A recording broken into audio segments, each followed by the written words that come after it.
हो जाएगी। इसलिए कभी मत मांगो नासयन खलु कृष्णाय मोहितस्य मायया मन्यमाना सुपास्वास्थान स्वां स्वां दारां व्रतोकसः। इधर भगवान कृष्ण की माया ही है जो ब्रज के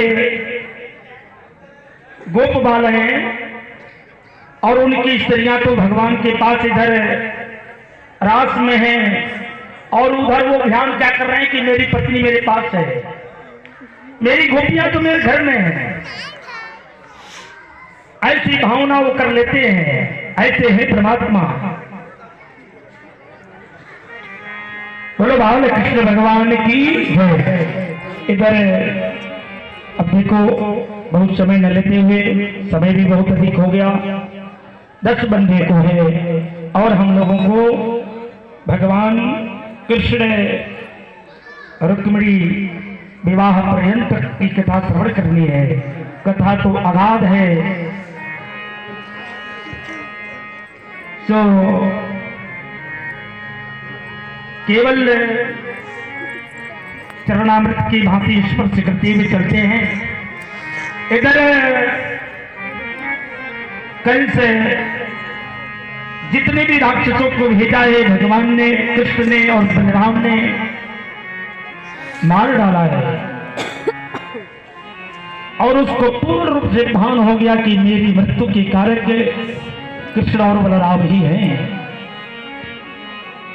तो एक दिन अपनी कुंडली लेकर के पहुंचा है ब्राह्मणों के पास, कहा कि मेरी कुंडली देखो और कोई उपाय बताओ। कुंडली देखा, ब्राह्मणों ने कहा देखो समय तो अच्छा नहीं है, समय तो एकदम आपके विपरीत है, आपको एक कार्य करना होगा। देखो एक उपाय कर सकते हैं, एक 5 दिन का यज्ञ है, वह है धनुष यज्ञ।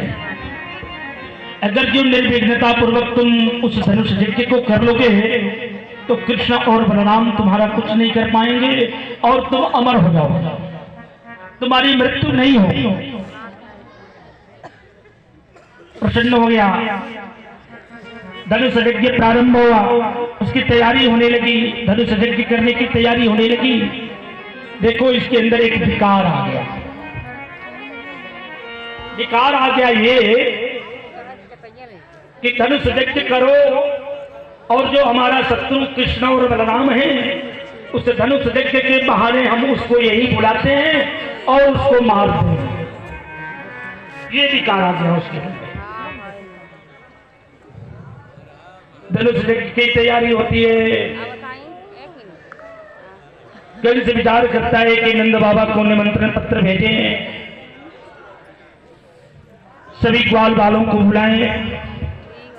किसके द्वारा भेजे? जो अत्यंत प्रिय हो। उन्होंने विचार किया कि अक्रूर से प्रिय कोई और नहीं होगा, तो अक्रूर जी को कहा कि आपको कल वृंदावन जाना है और कृष्ण और बलराम को यज्ञ में निमंत्रण के द्वारा और उनको अपने साथ मथुरा लाना है। इधर अक्रूर जी सोच रहे बड़ा सौभाग्य होगा जहां मेरे स्वामी भगवान ब्रज के रज में गौआ चराते हैं, उस रज में जाने का अवसर प्राप्त होगा। और एक तरफ सोचते हैं कि क्या मैं ही इतना कुटिल हूं कि दोनों को मारने के लिए मैं ही जाकर के उनको निमंत्रित दूं और अपने साथ लाकर के साक्षात में उनको मृत्यु के काल में छोड़ दूं। लेकिन राजा है कंस, उसका आदेश है तो उस आदेश का पालन भी करना है।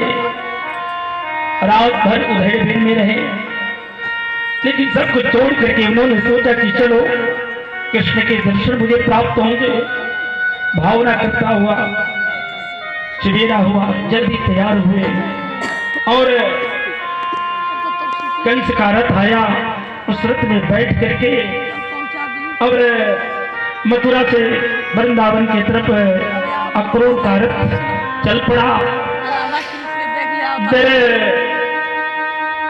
नंद बाबा के बाद पहुंचते हैं, रथ से जैसे उतरते संध्या का समय हो गया था। गायें चर करके आ चुकी थी। गौशाला में ही भेंट हो जाती है कृष्ण और बलराम से। उन्होंने ताऊदी कहते हुए इनको प्रणाम किया है और अक्रूर जी को हृदय से लगाया है। और इधर नंद बाबा ने बड़ा सत्कार किया, कुशल चेन हुई। अंत में इन्होंने कहा कि देखो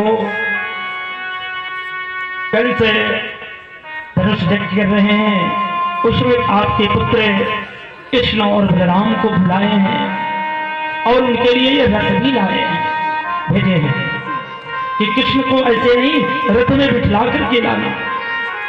नंद बाबा भोले बड़े खुश हो गए कि देखो कंस कितना प्रेम करता है मुझसे, मेरे बच्चों से कितना प्रेम करता है, मेरे बच्चों के लिए रथ भेजा है।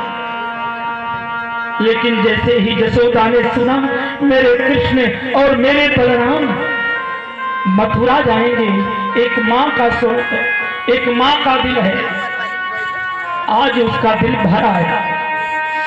विचार करती है कि कन्हैया अभी तक मुझसे दूर नहीं गया है और मथुरा जाएगा।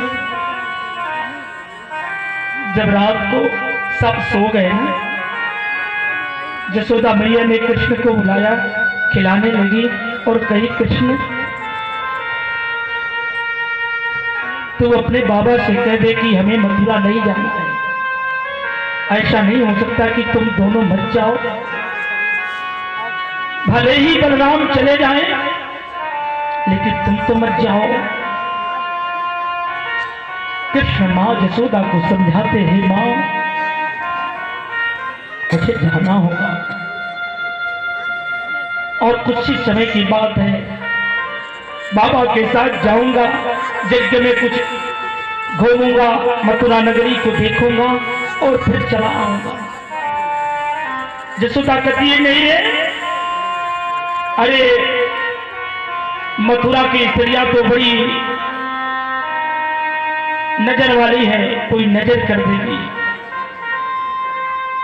मैं तुझे नहीं छोड़ सकती।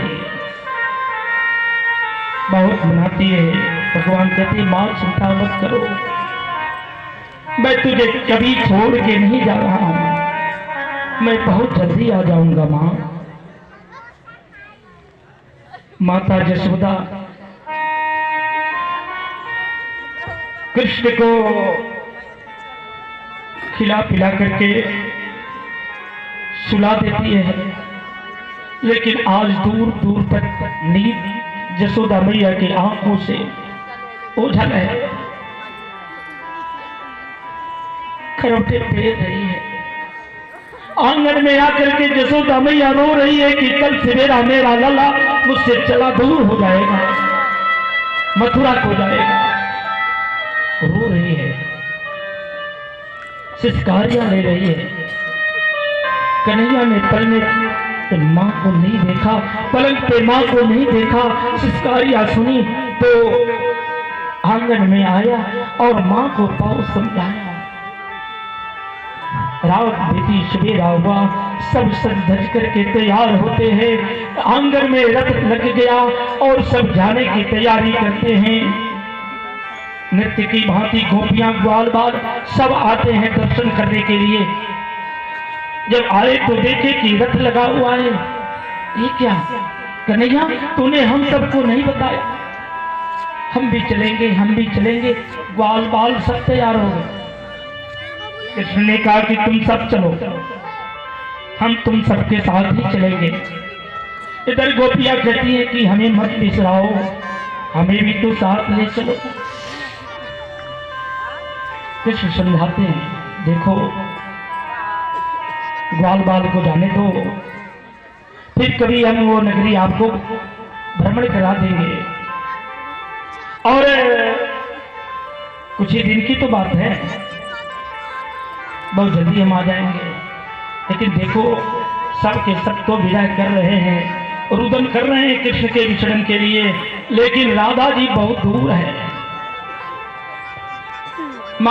राधा जी एकदम कृष्ण प्रेम में एकदम मूर्छित है, कृष्ण की तरफ देख भी नहीं रहे हैं, नहीं देख रही हैं। कृष्ण बलराम रथ में बैठ गए, अक्रूर ने हाँकना शुरू किया, रथ जैसे बढ़ा, पूरा व्रत चलने पर चल पड़ा। जसोदा मैया रथ बढ़ता जा रहा है, ये माखन खा ले, मिश्री खा ले, नंद बाबा को करेंगे ये माखन रख लो, ये मिश्री रख लो, खेलने कूदने में लाला को लेट हो जाएगी तो उसको आप अपने हाथों से खिलाना। वाह कितना प्रेम है मैया का। और इतनी झरझर आंसू रोती हुई जसोदा रो रही है, मानो करेले फट जाएंगे। कन्हैया ने देखा कि मां का तो एकदम अधीर छूट रहा है, मां बहुत रुदन कर रही है। कन्हैया रथ से कूद गया है, आगे कहते मां मत रो, मैं आ जाऊंगा, मैं तुझे वचन देता हूं मां। जसोदा कहती है कि बेटा तो मेरा पुत्र नहीं है, तू तो देवकी का पुत्र है, तू देवकी का पुत्र है, मैं तेरी थाए मां हूं। बेटा मुझसे कोई तेरे पालन में पोषण में कोई कमी हो गई होगी तो क्षमा कर देना। मैंने तुझे बड़ा कष्ट दिया, गैया चरवाया, बछड़ों को चरवाया, उखल में भी तुझे बांधा।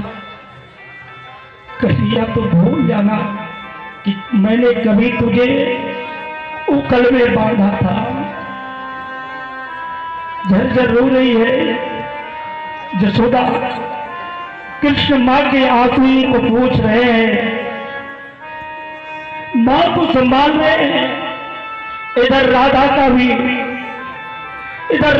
भी वही हाल हुआ है।